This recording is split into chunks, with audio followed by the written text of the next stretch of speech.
Hello there. My name is Lynn Donovan, and I'm the theologian in residence at St. Andrews in Picton. I'm looking a little bleary-eyed right now. It's not because it's early Sunday morning, because apparently early Sunday morning, which will be tomorrow morning, is going to be full of rain. So I thought I'd take the opportunity, while it is still so lovely out, to say a few things. So the reason I'm bleary-eyed is because I bid my son farewell tomorrow. He is on his way back to Dalhousie University, and he has been living here during this COVID summer, and we don't exactly keep the same hours, but he's done all the groceries, and he's an amazing cook, and he is just like a pretty amazing person in general.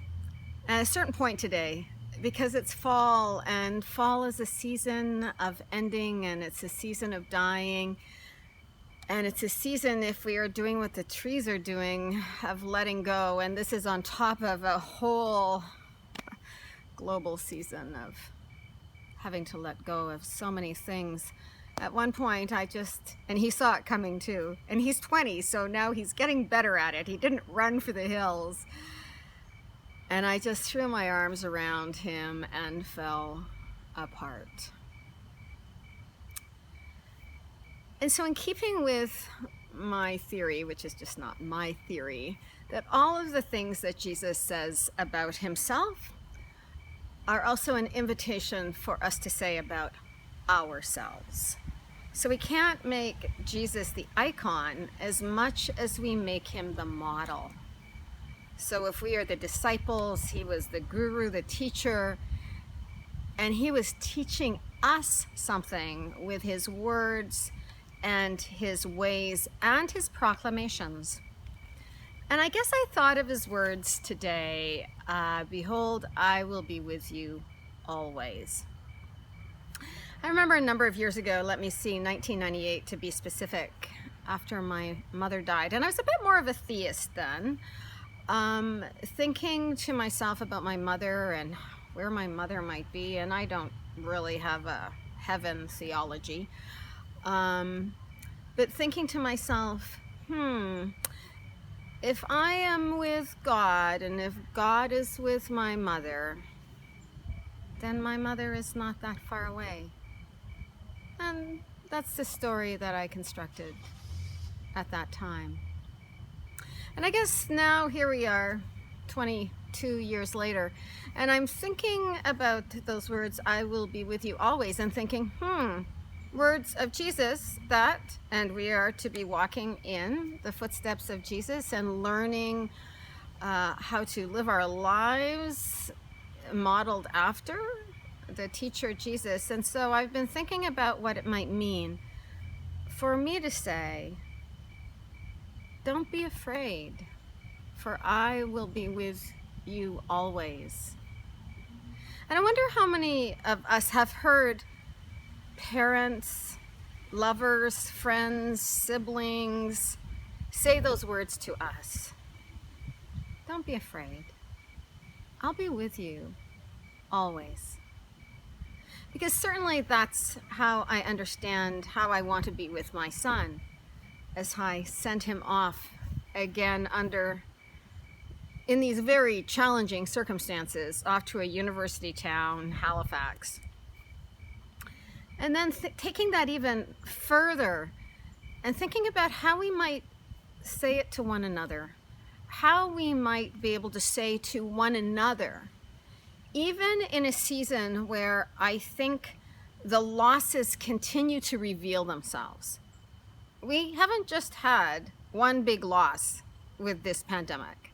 There are more losses that kind of show up every day when we go, oh, okay, I won't be able to see that friend this year. Oh, there will be no more singing in church. In fact, there will be no choirs, which is why it's so amazing that Shout Sister met on the Labyrinth this past Thursday at 4 o'clock, 10 feet distanced from one another.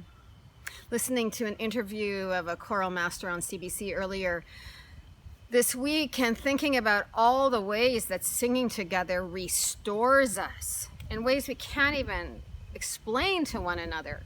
but how human that is, what an ancient human practice that is, and no more. And we are not done losing life as we knew it. And so Jesus to his disciples, or given these words by the writers of the Gospels, when he is about to disappear, and he knows he's going, saying, don't be afraid. I will always be with you. He somehow knew something about the way we are capable of being with one another that didn't necessarily require our eyes and our ears, but more was a requirement of the heart.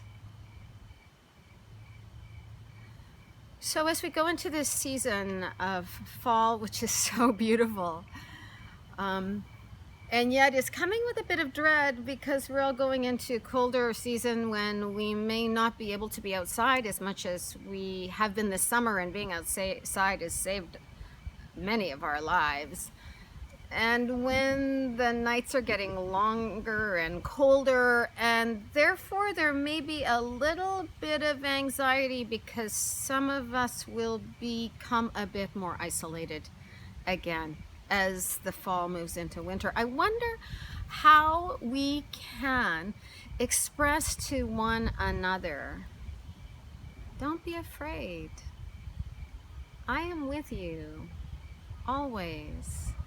Yes, I'm a phone call away, or I'm an email away, or I'm a social distancing visit away, but more than that, let us imagine that we are connected in cosmic ways that we have not necessarily thought of before when our lives were very different. And maybe we need to think a little bit more deeply about what it means to be with one another. And I think that every major spiritual tradition speaks about our humanness as being clothing of a deeper spiritual presence and identity. And that deeper spiritual presence and identity maybe has the ability to time travel, distance travel. I'm not talking about walking through walls or anything like that. But it's a way of, I think, recognizing that even in our aloneness or in our isolation, that we are able to bring one another close if we go to that deeper spiritual identity within ourselves. So we say we do it with God. Oh, the mystery that we call God is with us always. Jesus is with us always. Okay, but if we are the body of Christ, if that is our understanding of how the mystery is living amongst us, then it's bigger than what we can touch and feel and see and hear, isn't it? So I invite you to consider who it is you need to share your identity with in the coming week. Who is it that needs to hear from you? Don't be afraid. I will be with you always. As we would say to our loved ones, our spouses, our children, our grandchildren, our parents, I am with you always.